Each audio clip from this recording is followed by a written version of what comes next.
This Assembly, Assembly Speaker Chung, distinguished members of this Assembly, ladies and gentlemen, thank you for the extraordinary privilege to speak in the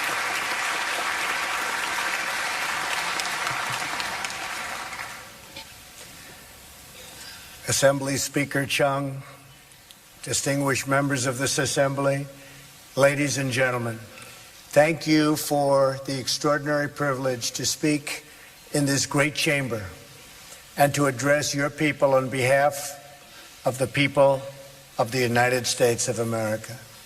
In our short time in your country, Melania and I have been awed by its ancient, modern wonders, and we are deeply moved by the warmth of your welcome. Last night, President and Mrs. Moon showed us incredible hospitality in a beautiful reception at the Blue House. We had productive discussions on increasing military cooperation and improving the trade relationship between our nations on the principle of fairness and reciprocity. Through this entire visit, it has been both our pleasure and our honor to create and celebrate a long friendship between the United States and the Republic of Korea. This alliance between our nations was forged in the crucible of war and strengthened by the trials of history. From the Incheon landings to Pork Chop Hill, American and South Korean soldiers have fought together, sacrificed together, and triumphed together. Almost 67 years ago, in the spring of 1951, they recaptured what remained of this city where we are gathered so proudly today. It was the second time in a year that our combined forces took on steep casualties to retake this capital from the communists. Over the next weeks and months, the men soldiered through steep mountains and bloody, bloody battles. Driven back at times, they will their way north to form the line that today divides the oppressed and the free. And there, American and South Korean troops have remained together holding that line for nearly 7 decades.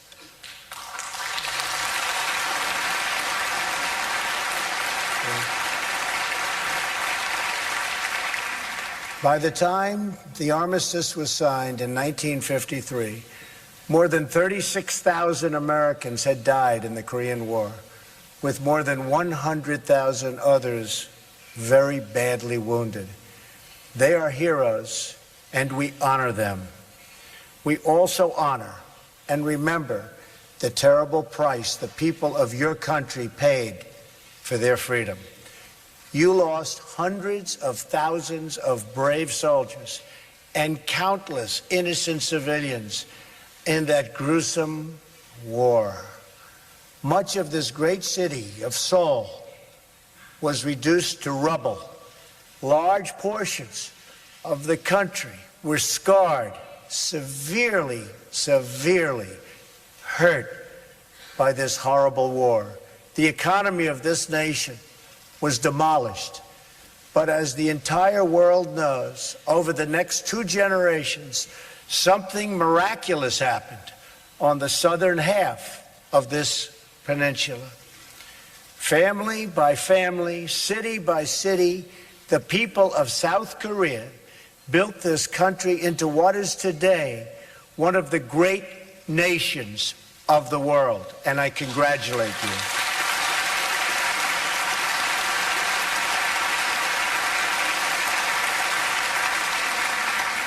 In less than 1 lifetime, South Korea climbed from total devastation to among the wealthiest nations on earth. Today, your economy is more than 350 times larger than what it was in 1960. Trade has increased 1,900 times. life expectancy has risen from just 53 years to more than 82 years today. Like Korea, and since my election exactly 1 year ago today, I celebrate with you.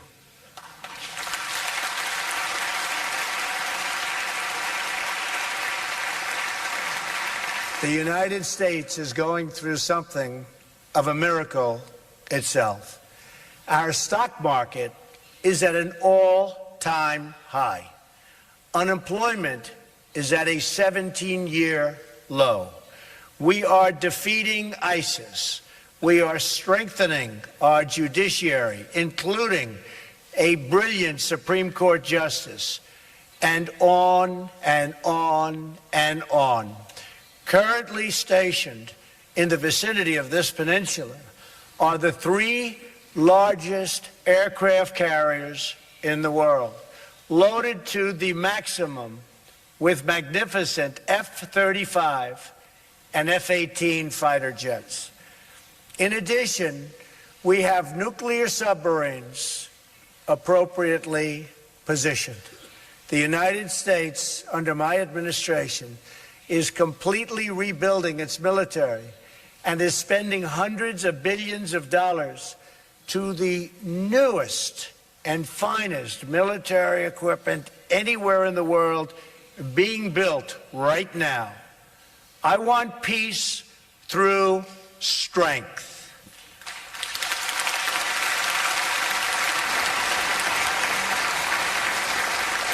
We are helping the Republic of Korea far beyond what any other country has ever done. And in the end, we will work things out far better than anybody understands or can even appreciate. I know that the Republic of Korea, which has become a tremendously successful nation, will be a faithful ally of the United States very long into the future.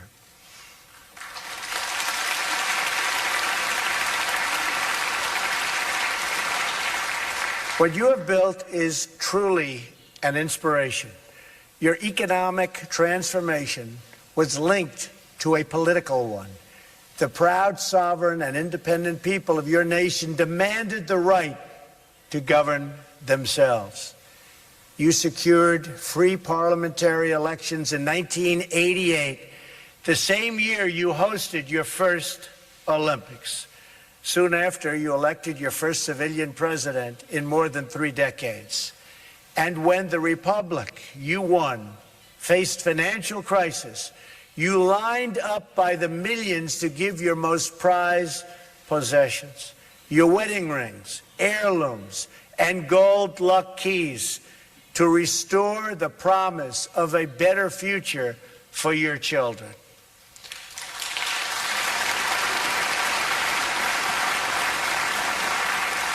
Your wealth is measured in more than money. It is measured in achievements of the mind and achievements of spirit. Over the last several decades, your scientists have engineered so many magnificent things. You've pushed the boundaries of technology, pioneered miraculous medical treatments, and emerged as leaders in unlocking the mysteries of our universe. Korean authors penned roughly 40,000 books this year. Korean musicians fill concert halls all around the world. Young Korean students graduate from college at the highest rates of any country. And Korean golfers are some of the best on earth.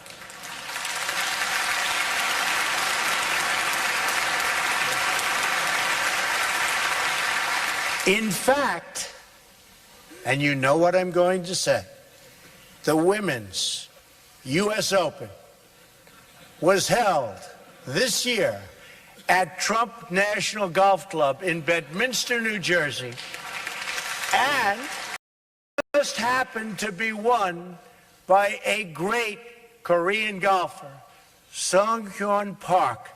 and 8 of the top 10 players were from Korea. And the top 4 golfers, 1, 2, 3, 4, the top 4 were from Korea. Congratulations. Congratulations.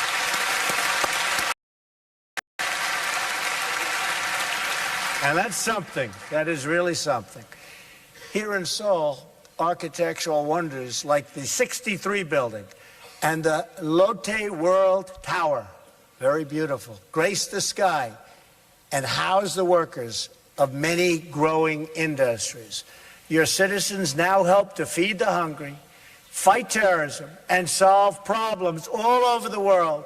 And in a few months, you will host the world, and you will do a magnificent job at the 23rd Olympic Winter Games. Good luck.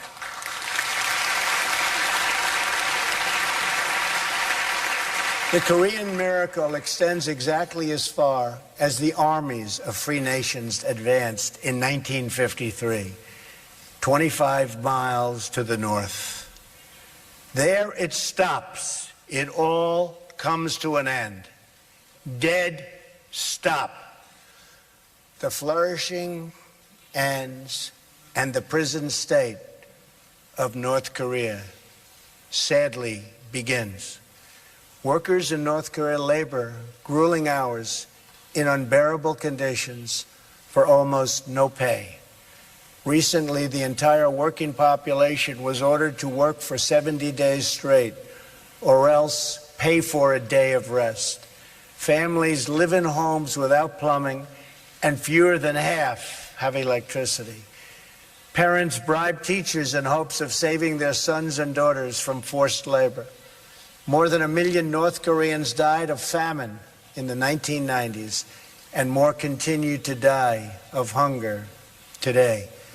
Among children under the age of 5, nearly 30% of afflicted and are afflicted by stunted growth due to malnutrition. And yet, in 2012 and 2013, the regime spent an estimated $200 million, or almost half the money that it allocated to improve living standards for its people, to instead build even more monuments, towers, and statues to glorify its dictators. What remains of the meager harvest of the North Korean economy is distributed according to perceived loyalty to a twisted regime. Far from valuing its people as equal citizens, this cruel dictatorship measures them, scores them, and ranks them based on the most arbitrary indications of their allegiance to the state. Those who score the highest in loyalty may live in the capital city. Those who score the lowest starve. A small infraction by one citizen, such as accidentally staining a picture of the tyrant printed in a discarded newspaper, can wreck the social credit rank of his entire family for many decades. An estimated 100,000 North Koreans suffer in gulags, toiling in forced labor, and enduring torture, starvation, rape, and murder on a constant basis. In one known instance, a 9-year-old boy was imprisoned for 10 years because his grandfather was accused of treason. In another, a student was beaten in school for forgetting a single detail about the life of Kim Jong-un. Soldiers have kidnapped foreigners and forced them to work as language tutors for North Korean spies. In the part of Korea that was a stronghold for Christianity before the war, Christians and other people of faith who were found praying or holding a religious book of any kind are now detained, tortured, and in many cases, even executed. North Korean women are forced to abort babies that are considered ethnically inferior. And if these babies are born, the newborns are murdered. One woman's baby, born to a Chinese father, was taken away in a bucket. The guard said it did not deserve to live because it was impure. So why would China feel an obligation to help North Korea? The horror of life in North Korea is so complete that citizens pay bribes to government officials to have themselves exported aboard as slaves. They would rather be slaves than live in North Korea. To attempt to flee is a crime punishable by death. One person who escaped remarked, "When I think about it now, I was not a human being. I was more like an animal. Only after leaving North Korea did I realize what life was supposed to be." And so, on this peninsula, we have watched the results of a tragic experiment in a laboratory of history. It is a tale of one people, but two Koreas. One Korea in which the people took control of their lives and their country and chose a future of freedom and justice, of civilization and incredible achievement. And another Korea in which leaders imprisoned their people under the banner of tyranny, fascism, and oppression. The result of this experiment are in, and they are totally conclusive. When the Korean War began in 1950, the two Koreas were approximately equal in GDP per capita. But by the 1990s, South Korea's wealth had surpassed North Korea's by more than 10 times. And today, the South's economy is over 40 times larger. So you started the same a short while ago, and now you're 40 times larger. You're doing something right. Considering the misery wrought by the North Korean dictatorship, it is no surprise that it has been forced to take increasingly desperate measures to prevent its people from understanding this brutal contrast. Because the regime fears the truth above all else, it forbids virtually all contact with the outside world. Not just my speech today, but even the most commonplace facts of South Korean life are forbidden knowledge to the North Korean people. Western and South Korean music is banned. Possession of foreign media is a crime, punishable by death. Citizens spy on fellow citizens. Their homes are subject to search at any time, and their every action is subject to surveillance. In place of a vibrant society, the people of North Korea are bombarded by state propaganda practically every waking hour of the day. North Korea is a country ruled as a cult. At the center of this military cult is a deranged belief in the leader's destiny to rule as parent protector over a conquered Korean peninsula and an enslaved Korean people. The more successful South Korea becomes, the more decisively you discredit the dark fantasy at the heart of the Kim regime. In this way, the very existence of a thriving South Korean republic threatens the very survival of the North Korean dictatorship. This city and this assembly are living proof that a free and independent Korea not only can, but does stand strong, sovereign, and proud among the nations of the world.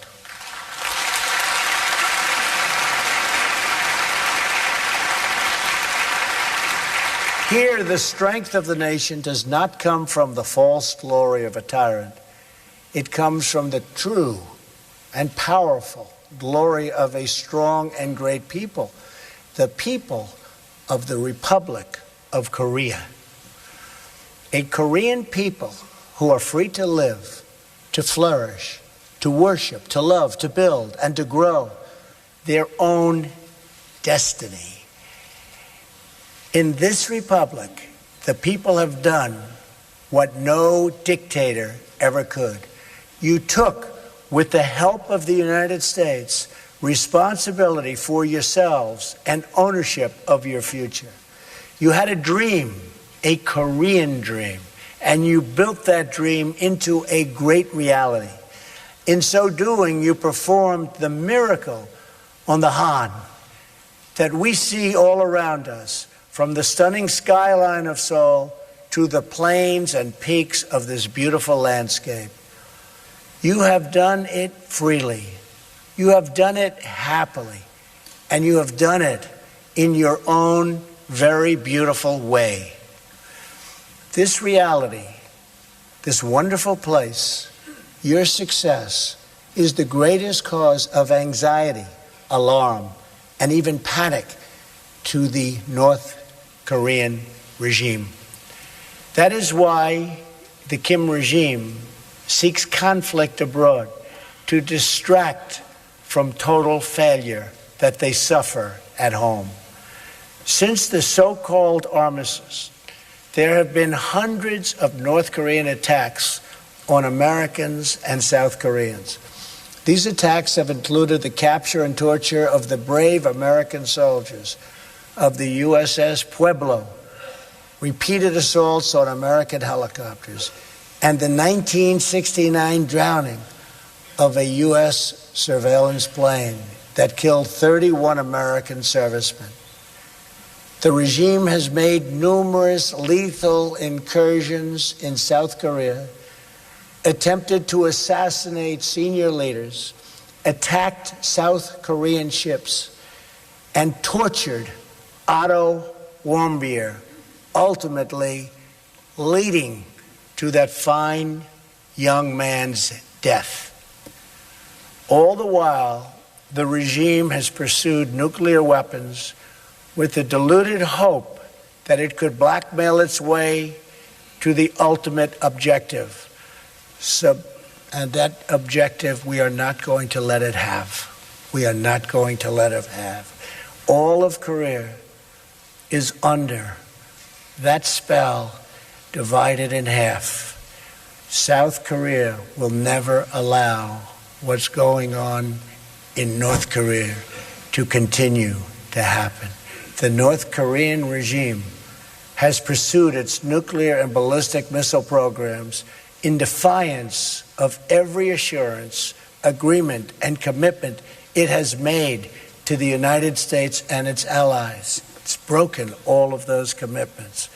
After promising to freeze its plutonium program in 1994, it repeated the benefits of the deal and then immediately continued its illicit nuclear activities. In 2005, after years of diplomacy, the dictatorship agreed to ultimately abandon its nuclear programs and return to the Treaty on Non-Proliferation. But it never did, and worse, it tested the very weapons it said it was going to give up. In 2009, the United States gave negotiations yet another chance and offered North Korea the open hand of engagement.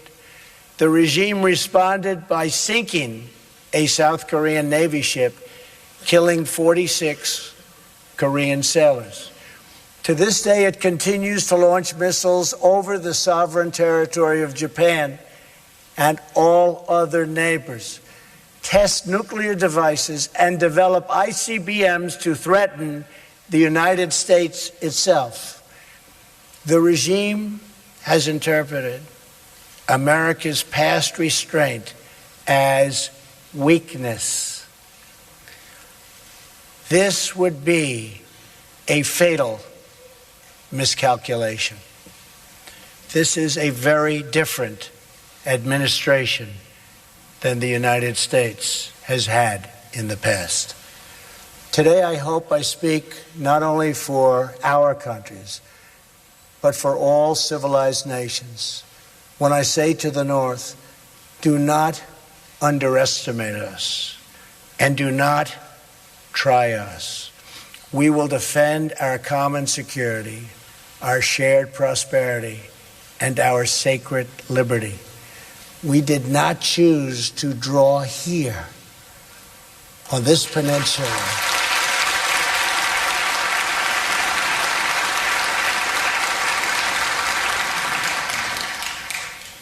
This magnificent peninsula, the thin line of civilization that runs around the world and down through time. But here it was drawn, and here it remains to this day. It is the line between peace and war, between decency and depravity, between law and tyranny, between hope and total despair. It is a line that has been drawn many times in many places throughout history. To hold that line is a choice free nations have always had to make. We have learned together the high cost of weakness and the high stakes of its defense. America's men and women in uniform have given their lives in the fight against Nazism, imperialism, communism, and terrorism. America does not seek conflict or confrontation, but we will never run from it. History is filled with discarded regimes that have foolishly tested America's resolve. Anyone who doubts the strength or determination of the United States should look to our past, and you will doubt it no longer. We will not permit America or our allies to be blackmailed or attacked. We will not allow American cities to be threatened with destruction. We will not be intimidated, and we will not let the worst atrocities in history be repeated here on this ground we fought and died so hard to secure.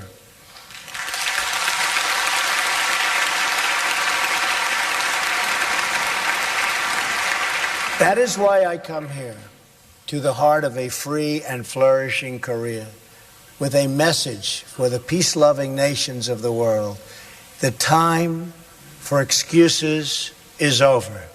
Now is the time for strength. If you want peace, you must stand strong at all times. The world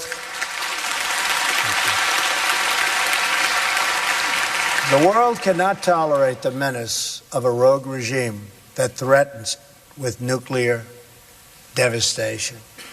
All responsible nations must join forces to isolate the brutal regime of North Korea, to deny it, and any form of it. You cannot support, you cannot supply, you cannot accept. We call on every nation, including China and Russia, to fully implement UN Security Council resolutions, downgrade diplomatic relations with the regime, and sever all ties of trade and technology. It is our responsibility and our duty to confront this danger together, because the longer we wait, the greater the danger grows, and the fewer the options become.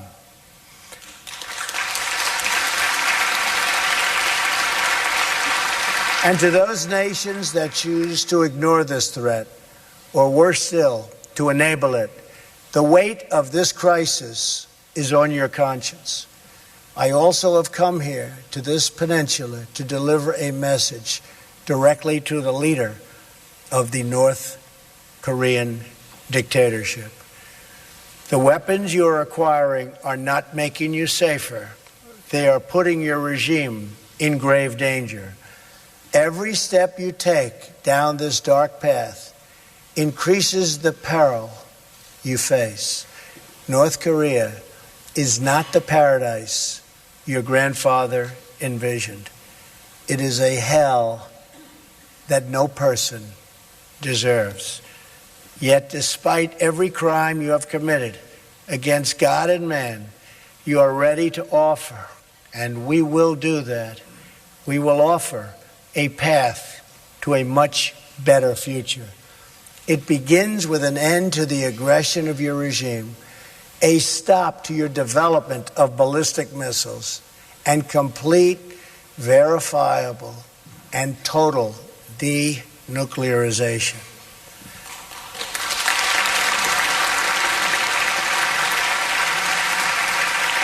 A skytop view of this peninsula shows a nation of dazzling light in the south and a mass of impenetrable darkness in the north.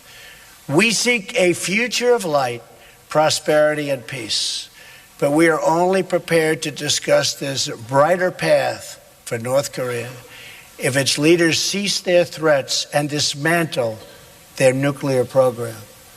The sinister regime of North Korea is right about only one thing. The Korean people do have a glorious destiny, but they could not be more wrong about what that destiny looks like. The destiny of the Korean people is not to suffer in the bondage of oppression, but to thrive in the glory of freedom.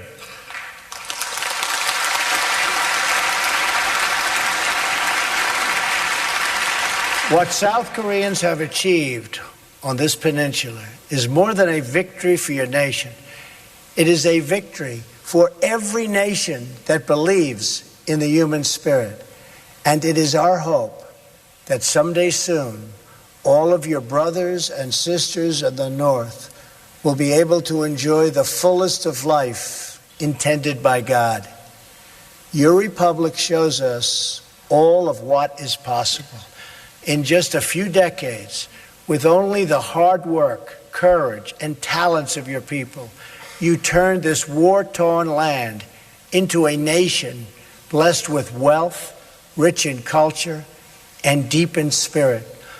You built a home where all families can flourish and where all children can shine and be happy. This Korea stands strong and tall among the great community of independent, confident, and peace-loving nations. We are nations that respect our citizens, cherish our liberty, treasure our sovereignty, and control our own destiny. We affirm the dignity of every person and embrace the full potential of every soul. And we are always prepared to defend the vital interests of our people against the cruel ambition of tyrants.